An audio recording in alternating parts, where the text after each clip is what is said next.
6-ൽ നമ്മുടെ സായി അതേപോലെ തന്നെ ശരണി ഇവരെല്ലാവരും കിച്ചണിൽ നിൽക്കുന്ന സമയത്താണ് നമ്മുടെ ശ്രീധുവും അതേപോലെ തന്നെ ശ്രീരേഖയും പെട്ടെന്ന് നടന്നു വരുന്നത്. അപ്പോഴാണ് ബസറിന്റെ ശബ്ദം കേൾക്കുന്നത്. പെട്ടെന്ന് തന്നെ കാല് കുത്തിച്ച് നമ്മുടെ ശ്രീധു അവിടെ സ്റ്റെക്കായിട്ട് നിൽക്കുകയാണ്. പെട്ടെന്നാണ് നമ്മുടെ ശരണി പറയുന്നത്, എല്ലാവരും വേഗം ഡ്രസ്സ് മാറി, ബിഗ് ബോസിന്റെ സൈറൺ മുഴങ്ങിയിട്ടുണ്ട്, നമ്മളാരും ഡ്രസ്സ് മാറിയിട്ടില്ലല്ലോ എന്ന്. അപ്പോൾ അവിടുന്ന് പറയുന്നുണ്ട്, എപ്പോൾ തൊട്ട് ബിഗ് ബോസ് പറയുന്നതാ എല്ലാവരും ഡ്രസ്സ് മാറി നിൽക്കണം, എല്ലാവരും വേഗം തന്നെ ഇന്നത്തെ ടാസ്കിന് വേണ്ടി തയ്യാറാകണമെന്ന് പറഞ്ഞിട്ടുണ്ട്. പിന്നെ നമ്മുടെ ശ്രീധു അതിൽ കൂടെ ഓടി വേഗം പോകുന്നുണ്ട്. എന്താണെങ്കിലും മലയാളം ബിഗ് ബോസ് സീസൺ 6 ഇന്ന് ടാസ്ക് തുടങ്ങുകയാണ്. ഇന്നിനി എന്തൊക്കെ നടക്കുമെന്ന് നമുക്ക് കാത്തിരുന്ന് കണ്ടറിയുക തന്നെ ചെയ്യണം.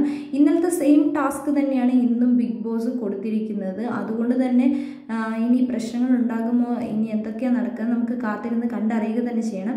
ഇപ്പോൾ ഏറ്റവും കൂടുതൽ നല്ല രീതിയിൽ പെർഫോമൻസ് കാഴ്ചവെക്കുന്നത് നമ്മുടെ ശ്രീധുവിൻ്റെ, അർജുൻ അതേപോലെ തന്നെ ജിൻഡോ ചേട്ടൻ്റെ ടീം തന്നെയാണ്. ഇവരെക്കുറിച്ചുള്ള നിങ്ങളുടെ വ്യക്തിപരമായ അഭിപ്രായങ്ങൾ നമ്മുടെ കമൻറ്റ് ബോക്സിൽ കമൻറ്റ് അറിയിക്കാൻ മറക്കരുത് കേട്ടോ.